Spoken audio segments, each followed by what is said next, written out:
ẹ káàbọ̀ sí ìkànnì yìí. Tó bá jẹ́ ìgbà àkọ́kọ́ ní tẹ́ ń rí wa, ẹ like, kẹ́ subscribe, kẹ́ lè máa jẹ́rọ àǹfààní yìí nígbàkúgbà tá a bá ti post fídíò. ẹ lẹ́lẹ́ alára ìjẹ́ ọ̀sá ọmọ amúrin kan dọ́gba agogo. Mo kí nílé ajérò ọmọ ògbójúkọ̀rọ̀ jàjálẹ̀. Gbogbo wárangó àga àmọ́ta èdè. Gbogbo ọlọ́jà mẹ́rẹ̀ẹ̀rìndínlógún. Gbogbo ẹ̀yin baálé ẹ̀yin baálẹ̀. Gbogbo ẹ̀yin ọ̀jọ̀gbọ́n, gbogbo ẹ̀yin ọ̀tọ̀kùlú ìlú pátá. Àkàndá ọ̀rọ̀ Awíkonko ló kọ mi. Àjàó àrò Awíkonko aṣọ lójú ọlọ́rọ̀. Bọ́lọ́rọ̀ bá gbọ́ kí n bàbá ńlá bàbá ọlọ́rọ̀ ó ṣe. Ẹ̀ka ẹni mi ò máa dúró fọ́ tilé gbàngbàng. Mo kí gbogbo ọmọ kóòtù òjírebe pé a kú ìmúlélọ́. Mo gbọ́ ròyìn ayọ̀ kan láìpẹ́ yìí pé 170 something people táwọn ajínigbé gbé nípínlẹ̀ Kwara wọ́n láti rí wọn gbà padà pé wọ́n ti padà wálé. Ọlọ́run ṣeun. So now àwa dúpẹ́ olórí àdá tán, ọpẹ́ olórí àdá rèrè àrè lọ́wọ́ bàbá wa His Imperial Majesty Ọọ̀ni Adéyẹyẹ ní Tògúwùsì fún ti ẹ̀bùn ńláńlá tí bàbá fún ìrú ẹkùn tó jẹ́ ti olóyè Sunday Igboho. So ìyẹn 176 òun náà ni wọ́n gba òmìnira wọn padà lẹ́yìn oṣù 6 tán ti wà nígbèkùn. Ìròyìn ayọ̀ ni ká mọ̀ pé ìròyìn ìbànújẹ́. Àwọn tó kù nígbèkùn ni wọ́n lè mọ tí wọ́n ń pè lómìnira. Ọlọ́run ní fi san ara wa dè wá. Ọlọ́run ní fi ọmọ ara wa dè wá. Ìkankanú ẹbí wa ò ní bọ́ sí ìdẹ̀kùn ayé. Ẹni tó bá ń sáré káàkiri ńlọmọ tí ẹbí àwọn èèyàn wọ̀nyí ń là kọjá tá a bá ń pariwo ètò ààbò. Àwọn òpònú tán láwọn ò fẹ́ ru ẹkùn ní Ìlọrin, àwọn ò fẹ́ ní Kwara State, sójú wọn ọ̀já báyìí. Afẹ́ ń bẹ àbá àfẹ́. Majority ọmọ ìpínlẹ̀ Kwara láwọn fẹ́ ru ẹkùn. Wọ́n ti tẹ́wọ́ gbàrú ẹkùn. Ìpínlẹ̀ Ọ̀ṣun tẹ́wọ́ gbàrú ẹkùn. Ìpínlẹ̀ Ọ̀yọ́ tẹ́wọ́ gbàrú ẹkùn. Ìpínlẹ̀ Ògùn tẹ́wọ́ gbàrú ẹkùn. Èkìtì tẹ́wọ́ gbàrú ẹkùn. Ìpínlẹ̀ Oǹdó tẹ́wọ́ gbàrú ẹkùn. So ńbo ló tó wá kù sí? Ńbo ló kù sí? Lánàá òde yìí òun náà ni wọ́n ṣe ìfilọ́lẹ̀ tìpínlẹ̀ Ọ̀ṣun. Bá a ṣe ń kúrò ní technical ground bẹ́ẹ̀ náà la yọjú sí bàbá wa Àtáọ̀jà lóṣogbo. Bàbá gbọmọ wọn lálejò Ìgbòho ṣà. Abuké wọ̀lú tẹrùtẹrù. Adébẹ̀ gbogbo pálásì ló kún. Àwa tá a lọ gan-an atọ́nà dárìn. Àwọn tí wọ́n tún tẹ̀lé wa débẹ̀ ní kí ló ṣubú tàwọn. Ṣùgbọ́n kábíyèsí ti mọ̀ wípé ọmọ ọba kì í dá nìkan ràjò. Lẹ́yìn ẹ̀ òun náà ní agbérapá ó dìlú lè fẹ̀ níbi ojúmọ́ ti mọ́ wálé ayé. Orírun gbogbo ọmọ kóòtù òjírebe láti lọ ṣe ẹ̀lẹ́mbẹ̀rún sí bàbá wa Jìgbẹ̀nàbí àti Àkún. Ọọ̀ni Adéyẹyẹ ní ìtàn Babátúndé Àkàndé Ògúnwùsì.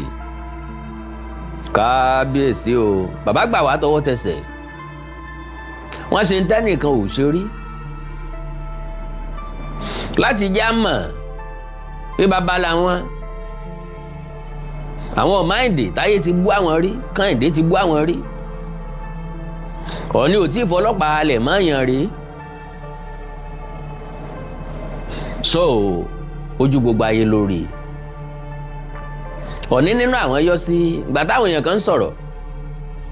Àwọn ní kò sí bẹ́ẹ̀ yóò ṣe bímọ púpọ̀ téèyàn ò ní bímọ líle. Yorùbá ní kò sí bọ́mọ ó ṣe pọ̀ tó téèyàn ò ní bí àgbèṣe. àwa tá a bá wá jẹ́ abèṣe ibẹ̀ ńlá jẹ́ ìpáǹle. wọ́n ní Sunday Igboho ìpáǹle, Awíkonko ìpáǹle, Kóìkí ìpáǹle. majority wa àwọn ìmọ́lẹ̀ tí ò tàn sí wa ó ti padà tàn sí wa. ńlọ́jà mọ̀ wípé bàbá ni bàbá ọmọ jẹ́ lọ́jọ́kọ́jọ́. ńgbà ni bàbá ti wá sọ wípé gbogbo ara làwọn mú ti ìró ẹkùn lẹ́yìn. torí pé ńgbà táwọn wo Sunday Igboho dáadáa àwọn rí i pé ìfẹ́ ìlú ló ní tọkàntọkàn ló fi rẹ̀ jìn ó láyà bí kìnìún. ìró ẹkùn ò sí fọwọ́ bà. ẹ ń bá ti ajá gan nírò mọ́lẹ̀ yóò jòrò ajá o ká tó pé tìrò ẹkùn. so bàbá ṣèlérí pé àwọn ọ̀tọ̀kù lóòlù ìkàn nínú ọmọ káàárọ̀ oòjíire bí ká fi ṣe eléyìí ó dá wọn. àwọn ò rìn bó ṣe yẹ káwọn ò rìn láti báwọn èèyàn sọ̀rọ̀ kí wọ́n lè support ìró ẹkùn lórí pákíkanjú kan wèrè dógun sẹ́ bí ọba sá látìlẹ́yìn fún. ìjọ àjùmọ̀jó onígbàyè kíkọ́ ni ijó ànìkànjó kọ́ni lẹ́sẹ̀. ọ̀pọ̀ lẹ́sùn fi yagi lóko, ọ̀pọ̀ gìrì ẹsẹ̀ ní yẹ̀nà, ọ̀pọ̀ kan ní mọ́lé, ọ̀pọ̀ oyin ní safárá, akópapọ̀ irun àsìmagìyàn. lélẹ̀ tó túmọ̀ sí wípé ìgbẹ́kẹ́ ní fọ́ tilé ti fi rú gẹ́gẹ́. ńgbà láàmù ní fọwọ́ tẹ̀ bá ògiri. lélẹ̀ tó túmọ̀ sí wípé gbogbo ọmọ káàárọ̀ oòjíire bí ńlọ ẹ kókó nǹkan àwọn tá a bá nílẹ̀ láti support olóyè Sunday Adéyẹmọ Àdìsọ́ ọmọ Aládékún, láti support Ìgbòho. bàbá ní gbogbo nǹkan pátápátá bí nǹkan àmúṣagbára tọ́lọ́run bá jogún fúnran káàárọ̀ oòjíire bí bọ́n bá sì ń sọ nípa agbára ìran káàárọ̀ oòjíire lónìí. Ọlọ́run bá dá wa, ó dá wa complete, ó dá wa kò sẹ́kù òbí kankan. gbogbo ohun tá a nílò pátápátá láti jẹ́ èèyàn lọ́lọ́run ti dámọ̀ràn káàárọ̀ oòjíire bí. àbájọ tí Yorùbá fi ní àrájúká ló kù, ẹlẹ́dẹ̀ àtọ́mọ ẹ̀ wọ́n ti tẹ́rẹ́ ṣe. àrájúká la ṣe o wọnú ẹ̀sìn kínní, àrájúká la ṣe wọnú ẹ̀sìn kejì. ẹ̀sìn méjèèjì ọ̀hún ló wá destabilize wa tó pín wa yẹlẹyẹlẹ tọ́sọmọ ìyádọ́mọ ìyá òòsà tọ́jẹ́ kọ́lọ́mọ ọmọ gbọ́mọ ẹ̀ lọ́tọ̀ọ̀tọ̀ tá a fi ń ríra wa gẹ́gẹ́ bí ìríra, tá a fi ń ríra wa gẹ́gẹ́ bí ọ̀tá. because bí ó bá jẹ́ bẹ́ẹ̀ ni àwọn èèyàn kan ò ní dúró sí kóríta kan kí wọ́n mọ̀ pé ẹlẹ́bọ ni Sunday Igboho ni ó jẹ́ káwọn ó tẹ́wọ́ gbà á. à ń sọ̀rọ̀ ogun, àgbẹ̀ ń sọ̀rọ̀ ẹgbàáfà. èló ló ní tó tánràn ogun nu ẹgbàáfà tó ní lọ́wọ́. wọ́n lógun ń bọ̀ ọmọdé lòun ó sá lọ́dọ̀ ìyá àgbà. ẹbí léèrè ṣé wọ́n lógun yìí dọ́dọ̀ ìyá àgbà ni. so with that à ń sọ̀rọ̀ ètò ààbò ńlẹ̀ káàárọ̀ oòjíire, a tún ń sọ̀rọ̀ ẹ̀sìn. kí láì ṣe kí láì gbà ń bẹ̀. pápápá ẹ̀já kọ́kọ́ lọ sọ́dọ̀ àwọn tí orí kó yọ. The Kwara State government on Wednesday announced that victims abducted during the February 3rd, 2026 attack on Woro and Nuku communities in Kalama local government area has regained their freedom after 6 months. Tán ti wà ní ugbó. Àwọn tó lò 167 days wọ́n ti fẹ́ di nǹkan mi. Àwọn tó lò 67 days wọ́n yàn àfẹ́ dá wọn mọ̀mọ́ káwá pa àwọn tó lò oṣù 6. ṣẹ́rí bí a bá lé ayé ara wa dé. So the development was announced on Wednesday in a post on the official Facebook page of the Kwara State government, months after 176 victims were abducted. The government wrote and I quote, Alhamdulillah, and kudos to President Bola Ahmed Tinubu, GCFR, security forces, and everyone who played a role in this huge feat. We are grateful. So, bí ìfà lápẹ́dùn mọ́ yé sí, bẹ́ẹ̀ sì wọ́n bá já, wọ́n á ní ẹ̀wà bọ́ yàdé lọ. Bọ́ bá di ká ẹ bójú tó ètò ààbò ìlú yín, ètò ààbò ìpínlẹ̀ yín, tẹ́yìn gómìnà ń gba security vote lé lórí, ẹ̀ pamọ́ ká. Mi bá wá jiyàn gbé ní ìpínlẹ̀ yín, ẹ̀ máa sáré lọ bá Tinubu, ẹ̀ máa pariwo àwọn security agents. Èrò ẹkùn wọn dálẹ̀ yìí o. Àwọn tí ìpínlẹ̀ Kwara tó yẹ kí gómìnà fàmọ́ra àtún ti ń fọ̀rọ̀ ẹ̀sìn ṣe, Ọlọ́run ràn yín lọ́wọ́. So the victims ni wọ́n jí gbé when suspected àwọn boko link extremists invaded the rural communities of Woro and Nuku on motorcycles, launching a coordinated assault that reportedly lasted several hours. Ibi tán bá ti kó yan 176 kìí ṣèṣẹ́jú kan ni wọ́n náà rí ṣe. The attack, regarded as one of the deadliest in Kwara State's history, reportedly claimed more than 200 lives. Wọ́n pààyàn tó lé ní 200 lọ́jọ́ náà lọ́hùn-ún. Ṣé gbàgbé àtisọ́ lẹ́nu ọjọ́ mẹ́ta yìí. Irú ìpínlẹ̀ bẹ́ẹ̀ làwọn kan ti ń jà poró pé àwọn ò fẹ́ security agent kan, security outfit kan, bí ẹnìkan lè dálé ayé ara wọn gbé.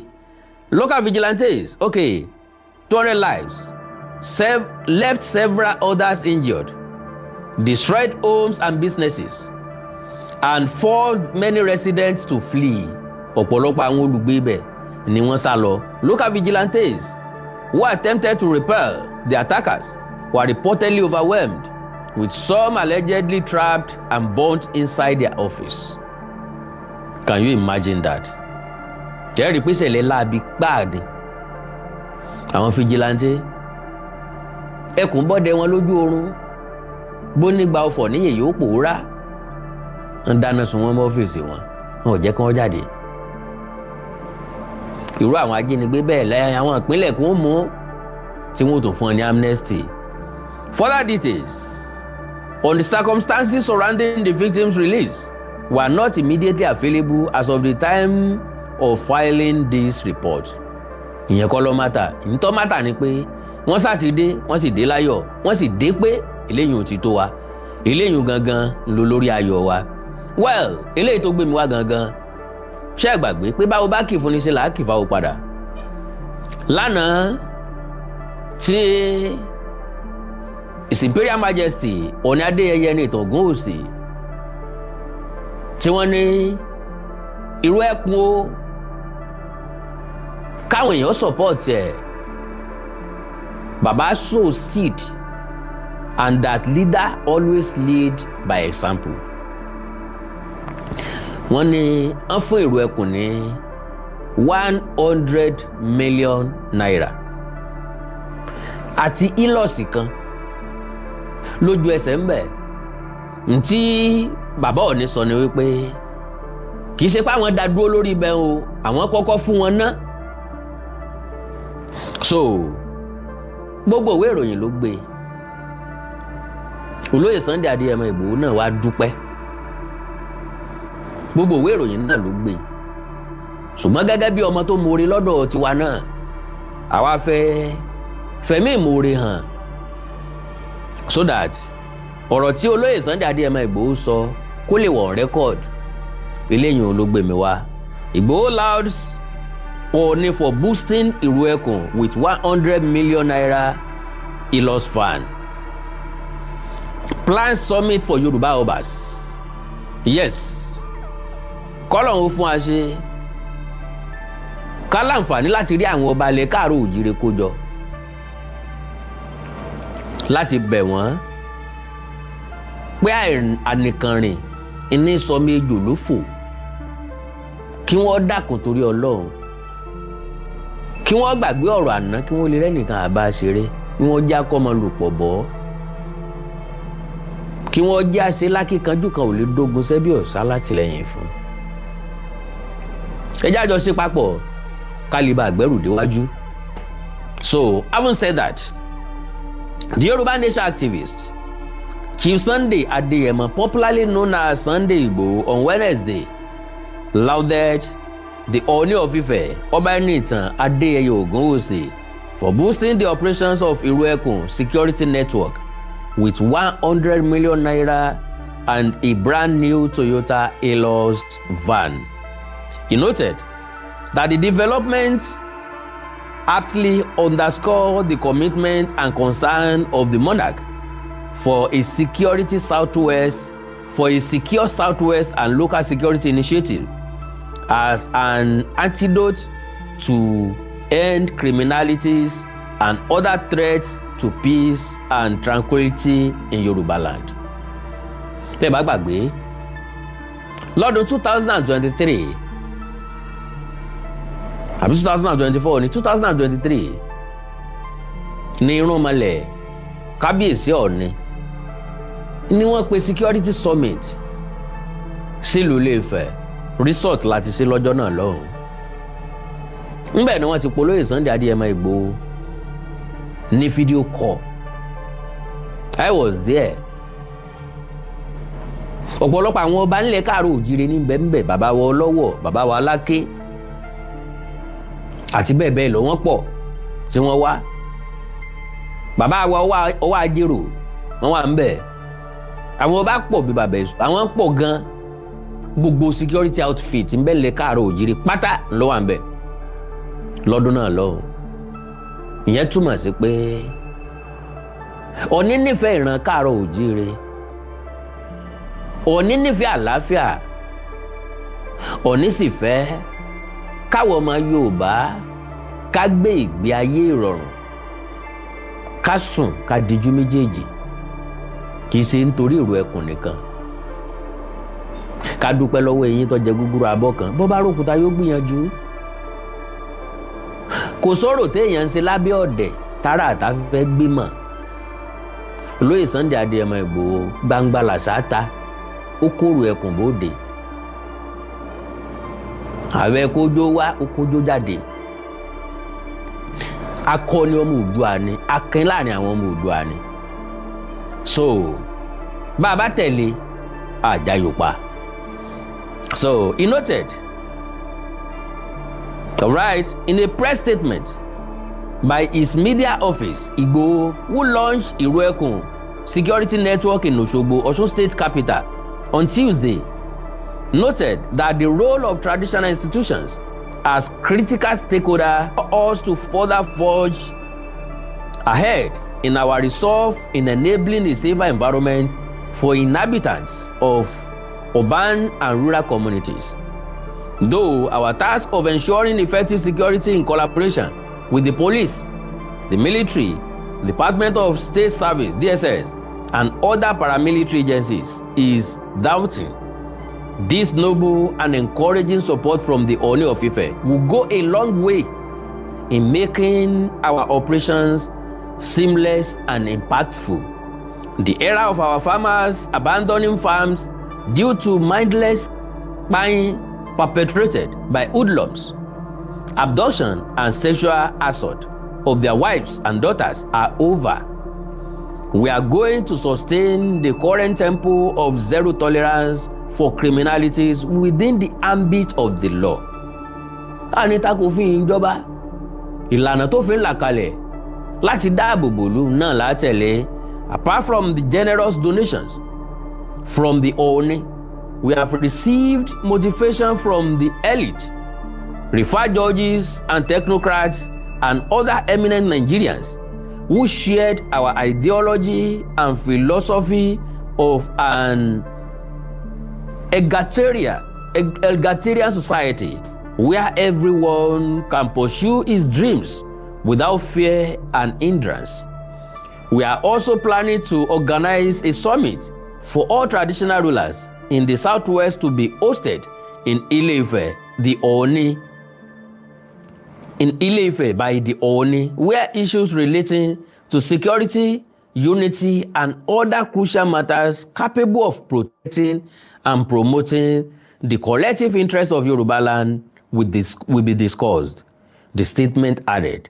Meanwhile, Oba Ogunwusi has described Igboho as an illustrious and courageous son of Oduduwa, who deserves the support of Nigerians in his quest for peace, safety, and development of the Southwest and the country as a whole. Speaking while hosting Igboho at the palace in Ile-Ife, he stated, and I quote, Kabiyesi, I commend Chief Sunday Igboho for taking a bold step towards strengthening community security. Protecting our people is a collective responsibility that transcends political, religious, and ideological differences. Every initiative genuinely designed to preserve lives and maintain peace deserve encouragement and support. The Oni stated, I want to urge prominent Yoruba sons and daughters, traditional rulers, traditionalists, community leaders, business executives, professionals, and all stakeholders across the globe to rally behind the Iroyin, Oba Ogunwusi remarked. Ẹ bá ń pè kábíyèsí o, kábíyèsí o. So, ọpẹ́ olórí àdá tán, ọpẹ́ olórí àdá rèrè lọ́wọ́ bàbá wa Àjìgbẹ̀nì bí àti àkún, ọba ńlá ọba tí gbàdọ̀bálẹ̀ ọba, àti hà àti hùn olórí aládé gbogbo. So, tí ò níyàn jíjà nínú, àdúgbẹ́ lọ́wọ́ bàbá, Akíolóyè Sunday Adéyẹmọ Ìgbòho, akí gbogbo Ìró-ẹkùn o, gbogbo àwa tá a jọ kọ́wọ́rìn náà, gbogbo àwa tá a bá wọn wà ń bẹ̀, pé kó lè àdá akí ara wa náà, àánú Olódùmarè ò ní fẹ́ nìkọ̀ọ̀kan wá sílẹ̀ o. a ní rí jù báyìí lọ lórí ètò ilé nìí. Ẹ má gbàgbé láti bá wa like, kẹ́ subscribe, kẹ́ lè máa padà jẹ irú àǹfààní nígbàkúgbà tá a bá ti post fídíò. Ó dàbọ̀.